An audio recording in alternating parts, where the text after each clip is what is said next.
कोई भी घटना क्यों होती है उसके पीछे का कारण जानना अत्यावश्यक होता है। डायरेक्ट मान नहीं लेना है कि हम लोग ये कर रहे हैं। बस एग्जाम्पल के लिए दोस्तों, घटा का एक सिंपल सा है फंडा कि देखिए, जब बच्चे को हम लोग देते हैं बनाने के लिए कुछ इस प्रकार का घटा, तो बच्चे समझते हैं, बच्चे को पहले बता दिया जाता है, रे नूनू यहाँ 3 जो है यहाँ 9 नहीं जाएगा तो पैसा ले लेंगे। अब पैसा ले लेंगे तो 0 नहीं दे पाएगा, 5 से पैसा ले लिए, यहाँ 13 हो गया, 13 में हो गया 4। डायरेक्ट पूछता है कि अगर बीच में 0 फंस गया ना तो उसको 9 कर देना। लेकिन क्यों कर दिए इसका पता नहीं चलता है बच्चों को। बच्चे सीधे समझते हैं कि बीच में अगर 0 आया तो 9। इस संदर्भ में बच्चे बहुत सारे गलती करते हैं, उसको ठीक ढंग से हम लोग समझते हैं।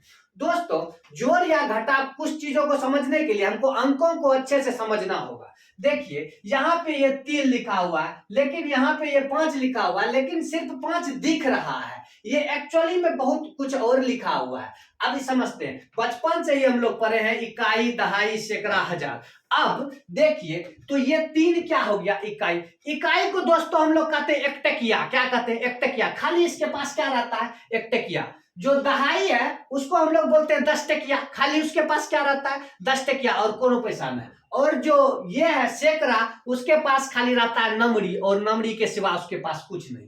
अब उसी प्रकार यहाँ 9 जो है, 9 के पास खाली 1 टकिया, और 4 जो है, 4 के पास खाली 10 टकिया, और 1 जो है खाली उसके पास नमरी, क्योंकि इकाई स्थान पे है, दहाई के स्थान पे और सैकड़ा के स्थान पे। अब जब हम घटाते हैं, इस बेचारा के पास 3 गो क्या है, 1 टकिया है, और इससे मांगने आया 9 ठो 1 टकिया। कहां से देगा बेचारा, था इसके पास 3 ठो, मांगने का गो आए हैं 9 गो। तो ये 1 टकिया वाला गया अपना पड़ोसी 10 टकिया के पास, ये हो भैया एगो 10 टकिया दे दीजिए। ये बोला, रे हम अपने कंगाल है, कहां से देंगे तुमको, लेकिन रुको मेरा एगो दोस्त है नमरी, उससे मांग के लाते हैं। तो जब ई गया नमरी के पास मांगने, तो नमरी के पास खुला पैसा था ना कि 10 टका उसको दे देता। तो नमरी बोला, रे हमारे पास तो खाली नंबर ये रहता है, तो एगो नमरी दे दिया। तो इसके पास क्या ठो नमरी है, 5 ठो, एगो नमरी उसको दे दिया। लेकिन ये नमरी रख नहीं सकता है, इसका औकात है खाली 10 टकिया रखने का। ये तड़ाक से गया दुकान, बोला हे 2 गो 10 टकिया दीजिए फटाक से।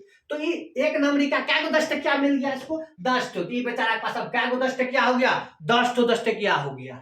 अब ये बेचारा मांगने आया इसके पास, जब आया था ये बोला, रे हमको 1 टकिया हम रखबे करते हैं, लेगा तो 10 टकिया ले लो, क्योंकि इसके पास खाली क्या रहता है, 10 टकिया। तो 1 गो 10 टकिया इसको दे दिया, लेकिन इसका औकात है 10 टकिया रखने का, तो नहीं। ये फटाक से गया दुकान, बोला है 10 टका का 10 गो 1 टकिया दे दीजिए। तो 10 ठो 1 टकिया लेके चल आया। इसके पास 3 ठो 1 टकिया था पहले से, 10 ठो 1 टकिया इससे लेके आया। कितना 1 टकिया हुआ, 10 3 13, 13 गो 1 टकिया में 9 गो 1 टकिया मांगने आया था, इससे दे दिया। क्या गो 1 टकिया इसके पास बच गया, इसके पास जो बचा वही लिखना आया। इसके पास बच गया 4 गो 1 टकिया। क्या ठो 1 टकिया बचा, 4 ठो। दूसरा, ये बेचारा क्या ठो 10 टकिया लाया था, 10 ठो नमनी लाया था, 10 गो 10 टकिया करवाया था, 1 गो 10 टकिया तो इसको दे दिया। तो इसके पास क्या ठो 10 टकिया बचा, 9 ठो, इसीलिए यहाँ पे 9 होता है। 9 10 टकिया, 9 10 टकिया में 4 10 टकिया दे दिया। क्या 10 टकिया बचा, 5 10 टकिया। इसके पास क्या गो नमरी है, था तो 5 गो, 1 गो नमरी दे दिया था, 4 गो नमरी, 4 गो नमरी में 1 गो नमरी मांगने चला आया। तो क्या गो नमरी बचा, 3 ठो। तो ये आसान ट्रिक से हम लोग चीजों को अच्छे से समझ के बनाएंगे तो कभी गलती नहीं होगी और कॉन्सेप्ट क्लियर होगा, क्योंकि कॉन्सेप्ट से ही हम लोग अंदर से मजबूत होते हैं और ज्ञान की वृद्धि होती है। धन्यवाद।